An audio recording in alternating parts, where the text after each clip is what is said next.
Our second reading this morning is Mark chapter 11, verses 1 through 11. As Jesus and his followers approached Jerusalem and came to Bethphage and Bethany at the Mount of Olives, Jesus sent off two of the disciples with this instruction: "Go to the village straight ahead of you.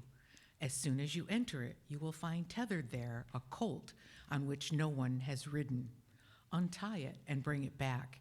If anyone says to you, 'Why are you doing that?' say, 'The rabbi needs it, but we'll send it back very soon.'" So they went off, and finding a colt tethered out on the street near the gate, they untied it. Some of the bystanders said to them, "What do you mean by untying that colt?"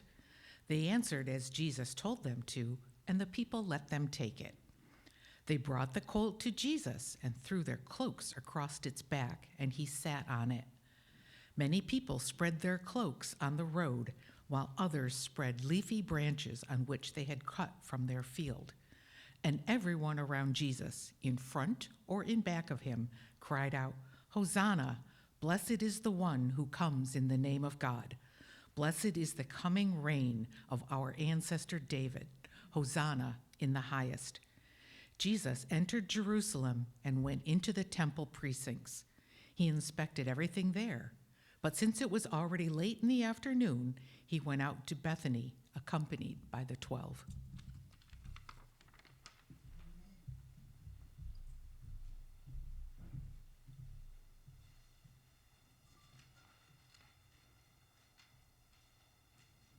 Hosanna!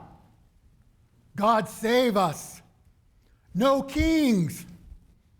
Black lives matter. No justice, no peace. My body, my choice. We're here, we're queer. We're not going back. We shout. We march. We fill the streets on a Saturday morning wanting something to change. We do our thing. We go home, and good for us. Hosanna and gone. We wave our palm branches. We sing our hymns. We like Palm Sunday energy. But by 11, we've had enough. Time for coffee and then brunch. Steeples point to the sky. Money changers are still hawking their wares. The collaboration between sacred language and imperial power is still doing just fine, thank you very much, wrapping itself in the flag and the cross simultaneously, telling us that God is on the side of what makes America great. This is the Hosanna the crowd is supposed to shout, the one that keeps everything exactly the way it was. Now that's one kind of Hosanna. The kind that rises and disperses and leaves no mark. The kind that felt like something and was, and in the end, nothing. We had our say. We went home unchanged. Hosanna and gone. But there's another kind of Hosanna, and it requires brutal honesty. We're watching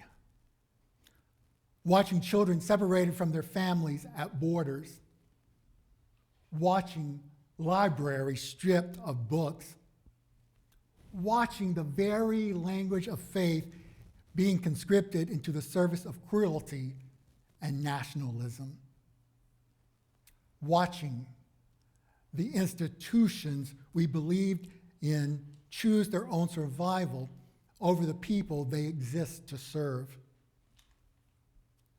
We're watching and wondering how much of this we're willing to absorb before the Hosanna we shout means something more than a good Saturday morning protest. Palm Sunday isn't a parade. It's the moment you decide, are you coming? And if so, how far?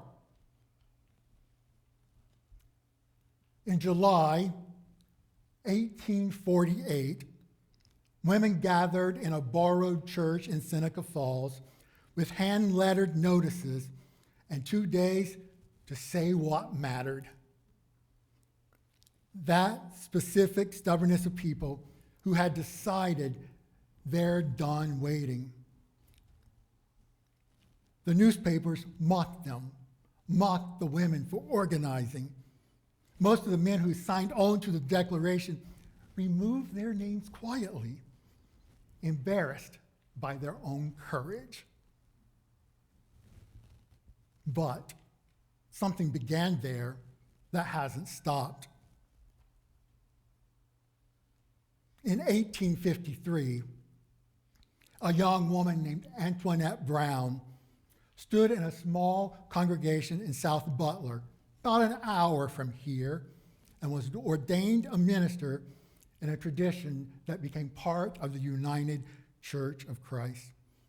A door opened and never closed. Hosanna! We call Palm Sunday a triumphal entry. The writer of Mark's gospel calls it something else entirely. Jesus sent 2 disciples ahead with precise instructions: where to go, what to find, and what code phrase to use if anyone questioned them. Every detail arranged. An inside job. When Jesus rode in, the people reached for what they had: cloaks off their back, branches from the fields. The psalm they had been carrying their whole lives came out of their mouth all at once. Hosanna! Save us! Blessed is the one who comes in the name of God. Now in Matthew's gospel, we're told the whole city was thrown into a turmoil. Not just the road, the city. Biblical scholar Dong Han Jung argues that what happened on the road was an essential and ancient flash mob. An inside job, choreographed, designed to disperse before the authorities could respond. As Jung writes, revolutionary acts don't have to be grandiose or immediately altering. They can be small, seen, but immediately unseen. Loud and expected, bewildering and unconventional. In that way, the powers that be cannot stop or control them. The turmoil was real. The moment was brief. And the question it left hanging in the air was, what just happened? And then Jesus entered Jerusalem, went to the temple precincts, looked around at everything, and because it was late, went back to Bethany. Hosanna and gone. No speech, no confrontation, no seizure of the temple.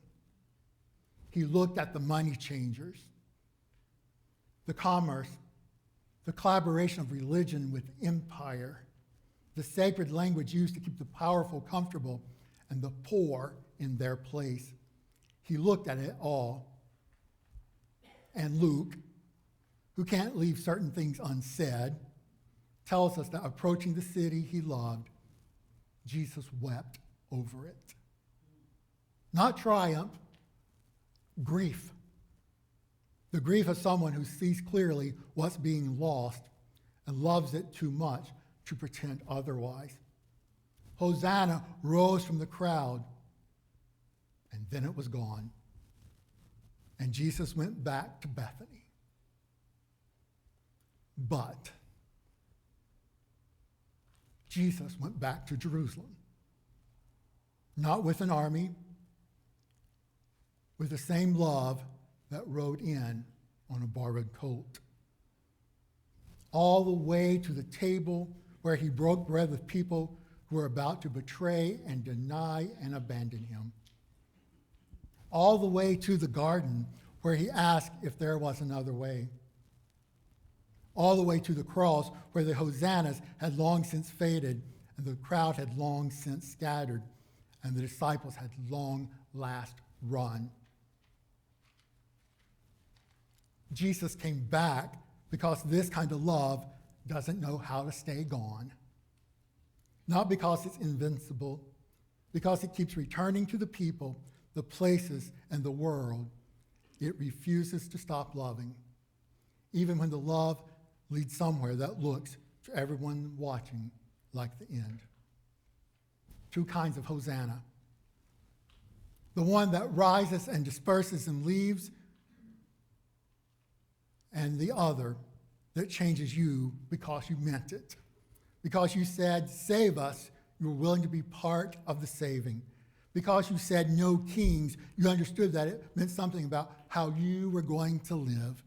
Because the going was not a retreat, but a departure from what you could no longer afford to be. Beloved, every generation has to decide which one it means. Every one of us, waving palm branches and banners, has to decide which one we mean. Jesus rode in Jerusalem, inspected the temple, and left. But he came back, and they killed him for it. Hosanna.